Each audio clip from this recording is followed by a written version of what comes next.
Hola estimadas amigas y amigos de Mundo de Letras, y el día de hoy tenemos a un invitado especial. Está con nosotros el poeta Efraín Bartolomé. Así como lo escuchan, el poeta Efraín Bartolomé se encuentra en Mundo de Letras del diario Ultimátum. Maestro, bienvenido. Muy contento de estar en este programa, en Mundo de Letras, en esta ocasión. Gracias por la invitación. Maestro, el día de ayer presentó Testamento. Este libro de poemas. ¿Y qué más tiene? Me tiene intrigado, aunque estaba ahí y estuve escuchando de su propia voz los versos y además esa introducción con respecto a cómo a lo largo de los años uno aprende a encontrar los versos que realmente tienen valor y a desechar otros. Y muchos cuando empezamos en las letras queremos que todos nuestros versos estén. Sí. Es una posición al mismo tiempo ingenua, que se puede volver peligrosa, ¿no?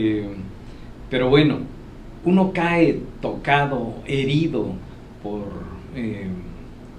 la poesía en algún momento, ¿no? Y a mí me tocó temprano, en la primaria, en algún punto hubo ese chispazo que me hizo adicto a la lectura desde edades muy tempranas.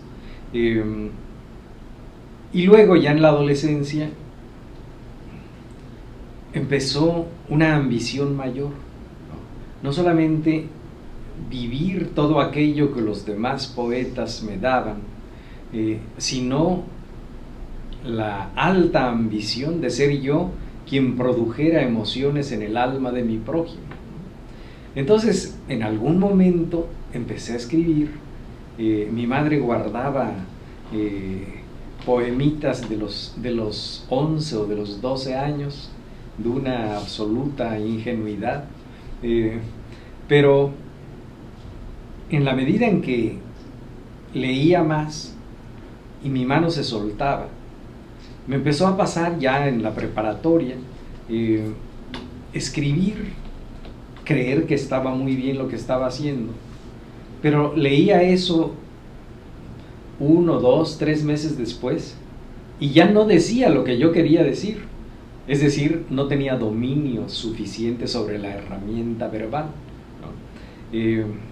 Seguí luchando contra el lenguaje, la lucha con el ángel, como se dice poéticamente, hasta que un día a los 24 sentí que había escrito algo que ya ameritaba el nombre de poema.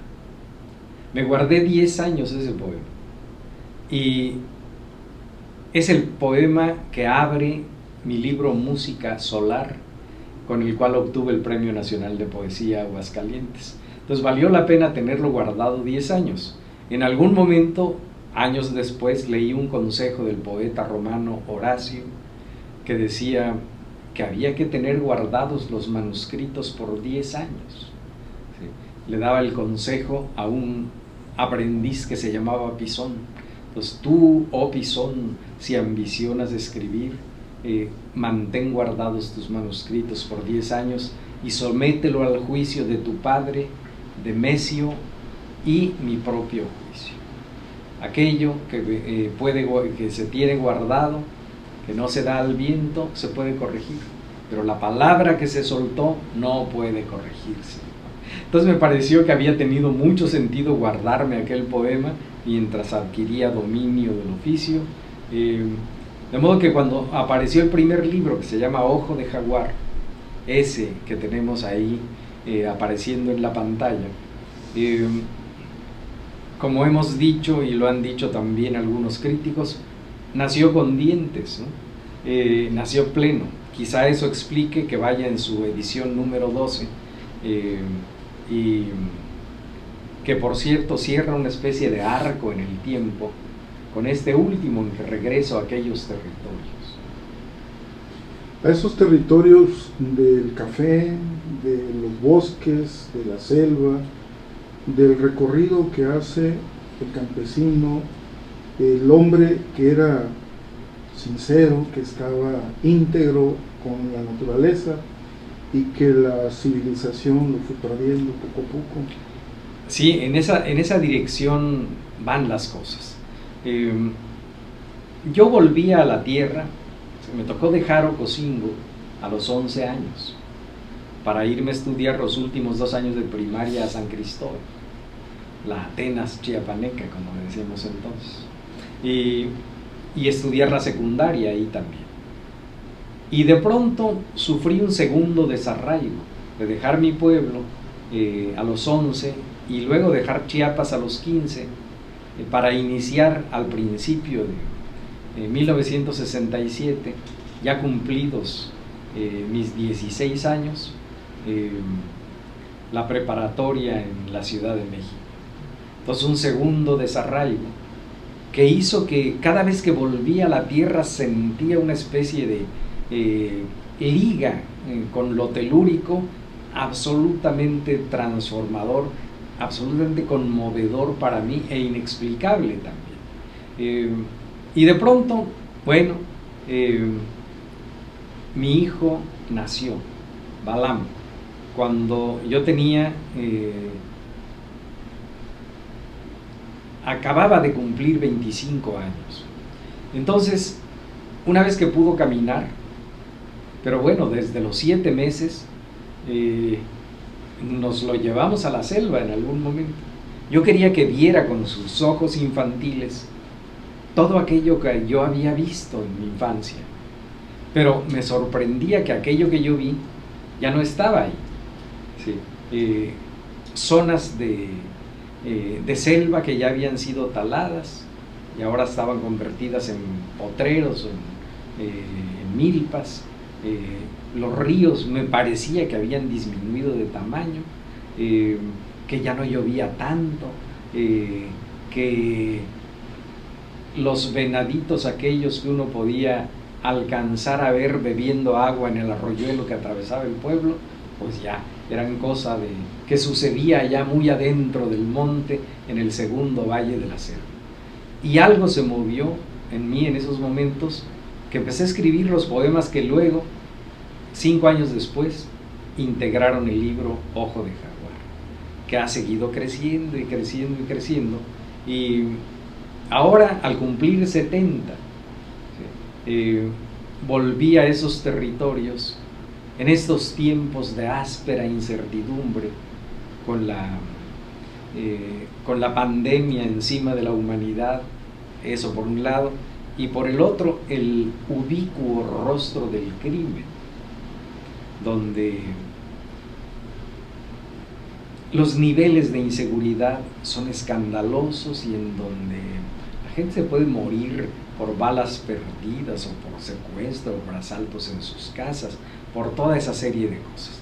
Entonces, en los días del encierro se fue cosiendo la escritura de Testamentum, y empecé a jugar con él hasta que se armó este libro, que está dividido en 9 cantos. Los 3 son como del amanecer, los segundos 3 de plenitud y los siguientes de el atardecer o la noche, ¿no? O el creciente, la luna llena y el menguante. En esos términos está orientado el libro. Decidí escribirlo para que se enteren sin necesidad de paleógrafo alguno a quién dejo mis sombras, ¿no? No se trata de bienes terrenales, que como lo digo también, eso ya está asentado en limpios documentos y es cosa de notario. Lo otro tiene que ver con eso de a quién legaremos las sombras. Maestro, las presentaciones que va a tener ahora que está en Chiapas, la de ayer fue la primera. Sí. Tenemos mañana presentación en la sede de la Real Academia Frailescana en Villaflores. Luego tendremos el día 22 una en Comitán, en el Museo Belisario Domínguez, y remataremos en Ocosingo el día 29. ¿Sí? Por supuesto, a nuestros espectadores les hacemos la cordial invitación para que nos acompañen en cualquiera de estas sedes. Ya saben, amigos de Villaflores, que estará el maestro presentando Testamentum, amigos de Comitán y de Ocosingo, y van a encontrar la información en la página del colegio para que puedan tener la hora, el día, y puedan estar disfrutando de un espectáculo, que la presentación no es solamente lo que preparó de letras, que es extraordinario, sino también la forma de presentarlo. Esto me sorprendió muchísimo porque se sale de lo común.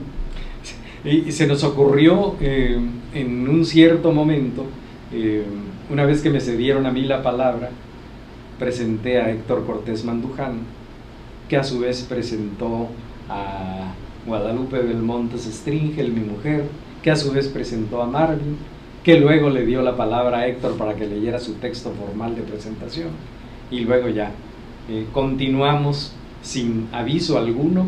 Leímos 3 cantos del libro como invitación a que el lector se encuentre con el libro en la lectura. A mí me gusta en general leer de pie, pararme de la mesa y moverme entre el público en la medida en que me lo permite el espacio, ¿no? Y creo que funcionó muy bien en la lectura de ayer. Me dio mucho gusto saber que amigos como el doctor Didier estaban ahí presentes acompañándonos. Y es que hay un acercamiento del poeta con sus lectores, con sus amigos, y que le voy a comentar que desde hace muchísimo tiempo, varios años, yo escuchaba de usted y me intrigaba esa imagen de la ropa blanca, una imagen un poco mística, y eso se lo digo siendo también en la parte de las artes marciales, teniendo esa parte de misticidad. Yo veía al poeta y realmente fue una sorpresa para mí que pudiéramos coincidir en un momento, conocerlo, que es un honor para mí, y también para el Colegio de Escritores que nos está viendo, que han escuchado, saben de usted, que le han leído y que además le admiran. Eso ha sido francamente grato, tener lectores, ¿no? Hace poquito me interrogaba alguien para una entrevista en la Ciudad de México. Me decía, ¿qué se siente o imaginó alguna vez que sus versos iban a estar en la memoria de algunas personas? Y yo dije, confieso que lo ambicioné de niño. Luego me pareció desmedida la ambición y dudé. Pero de pronto la dulce realidad me fue mostrando que había gente que se sabía versos míos en el norte, en el centro del país, en Chiapas, en distintos lugares, ¿no? Que guarda en su memoria esas líneas porque las encontró cargadas de emoción, porque le dicen algo a la gente, ¿no? Entonces, ya sabemos que escribir poemas es lanzar la botella al mar, y luego enterarse todavía en vida de que alguien ya recibió eso. Ese es el sentido ¿no? Y ahora, el hecho de viajar por varios países le hace querer más a su tierra. Seguramente ese amor entrañable por la tierra se habría dado viajando o sin viajar, pero en un libro inédito aún que escribí, se llama Autobiografía en una calle, y es que hace unos años, cuando cumplí 60, el ayuntamiento de Ocosingo le puso mi nombre a la avenida central, y entonces estaba en Nueva York cuando nos llegó la noticia de lo que iba a suceder, y empecé a escribir allá. Autobiografía en una calle, desde el niño que vivió en esa casa, donde ahora hay una placa en el pueblo, y lo que se sigue de ahí hacia el horizonte, ¿no? Hay un verso que a mi hija le conmueve mucho, que dice que cada vez que en cualquier parte del planeta alzaba los ojos al cielo y veía la constelación de Orión, pensaba que la punta de esa flecha luminosa estaba siempre apuntando hacia Ocosingo. Creo que tiene sentido poético con esto de lo que estamos hablando, ¿no? Se acentúa ese sentimiento hondo teniendo la perspectiva de la distancia. Y es que usted ama la naturaleza. Es mi madre y yo trato de ser el guardador, el salvaguardar los misterios de la madre, ¿no? Y verla en riesgo duele, y entonces hay que reprochar en muchos momentos que la irresponsabilidad de nosotros y de nuestros hermanos cada vez que dejamos de respetarla en alguno de sus dominios, ¿no? Alguna vez el poeta Nicanor Parra escribió este latigazo. Buenas noticias se llama su epigrama. La tierra se recupera en 1.000.000 de años. Los que desaparecemos somos nosotros. Entonces hay que tomarlo en cuenta. Un gran mensaje para esta destrucción del mundo y del universo, porque estamos rompiendo ese equilibrio con tanta basura que está contaminando y del cual todos somos conscientes, pero pocos hacemos algo para remediarlo. Exactamente. Aire, cielo y tierra contaminados. Algo que me hermana con el doctor Didier es saberlo empeñado en reforestación, saberlo empeñado en producción agrícola y ganadera también, ¿no? Sí, la apicultura, el ver a las abejas ahí, que alguien ha dicho que cuando desaparezcan es una señal de que está desapareciendo el mundo. Exactamente, el riesgo es grande, ¿no? Ya se nota. De pronto hay estos toques eléctricos como lo que están viviendo en Nuevo León con estos asuntos del agua, pero en donde pongamos el ojo en el planeta, salvo mínimas esperanzas, el riesgo se percibe con toda claridad. Maestro, y ahora me voy a permitir hacer una pregunta para quienes nos ven y que están iniciando a escribir, que en algún momento seguirán el camino de las letras. ¿Qué deben leer? ¿Qué les recomienda un poeta tan famoso como usted, tan reconocido, y que además ha recorrido ese camino de una forma extraordinaria? ¿Cuáles libros? Bueno, yo tengo mi lista de favoritos y empezaría, por supuesto, con la Ilíada del padre Homero, ¿no? De preferencia en verso. Quiero contar que hace unos años, por 5 años, venía una semana cada mes a Tuxtla, porque un grupo de entusiastas lectores armamos una especie de cofradía homérica, leímos 9 versiones de la Ilíada en verso, nos seguimos con la Odisea, nos seguimos con la Eneida. Entonces esos 3 son fundamentales. Pero luego habrá que saltarse a los altos poetas, a don Francisco de Quevedo, por ejemplo. Y en cada lengua encontraremos uno. En francés, Charles Baudelaire para mí es el padre, ¿no? En inglés tenemos a los románticos, pero tenemos un prodigio llamado William Blake, y por supuesto Shakespeare, ¿no? En portugués tenemos a Fernando Pessoa. En español tenemos a nuestro padre Rubén Darío, que a su vez era admirador de nuestro mexicano Salvador Díaz Mirón, y me seguiría con solo mexicanos, Ramón López Velarde, pero no puedo evitar pasarme a España de inmediato y hablar de Antonio Machado y hablar de Federico García Lorca y seguirnos con más mexicanos como Octavio Paz, Efraín Huerta, Jaime Sabines, un poeta importantísimo que se llamó Tomás Segovia, y así, ¿no? Podríamos ampliar la lista al máximo, pero donde sean tocados en el corazón por el verso de alguien, ahí hay una veta que hay que perseguir porque nos puede llevar a un filón de oro, ¿no?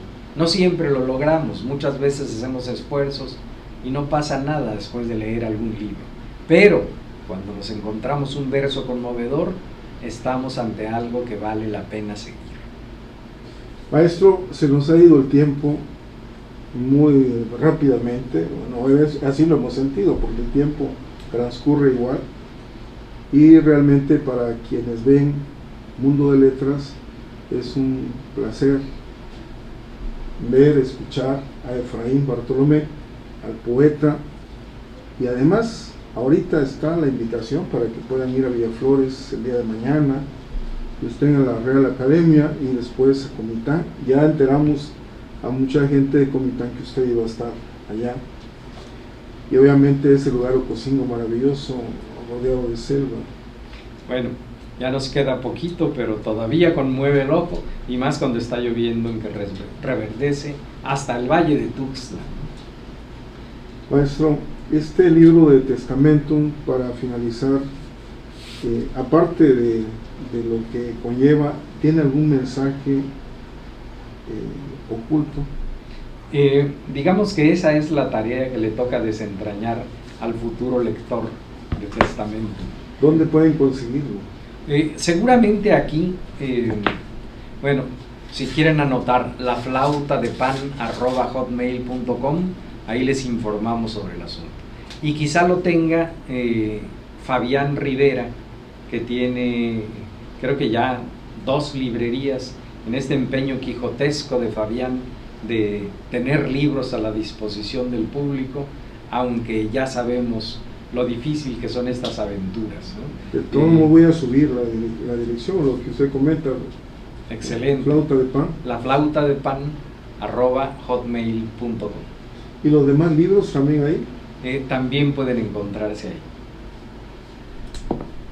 Ya saben, amigos, que a las 5 de la tarde tenemos el programa de Cronómetro con todo lo de deportes, que hay mucha información interesante de fútbol y de automovilismo, y bueno, toda la juventud está interesada en ese entretenimiento tan extraordinario que también es para el cuerpo sano, Claro. en mente sana. Maestro, es un honor que esté con nosotros. Recomendamos, por supuesto, todo lo que el maestro Efraín Bartolomé ha escrito. Créanme que van a disfrutarlo, van a poder navegar en ese mazo de palabras, mazo de cartas que son sus palabras. No sabemos qué nos va a despertar, pero siempre va a ser algo hermoso, bello, que podrán disfrutar. Muchas gracias por esas palabras. Maestro, Doctor Didier, un honor y espero tenerlo pronto por aquí. me va a dar mucho gusto. Siempre que seamos invitados, aquí estaremos. En su casa, el diario Ultimátum. Nos vemos en Mundo de Letras.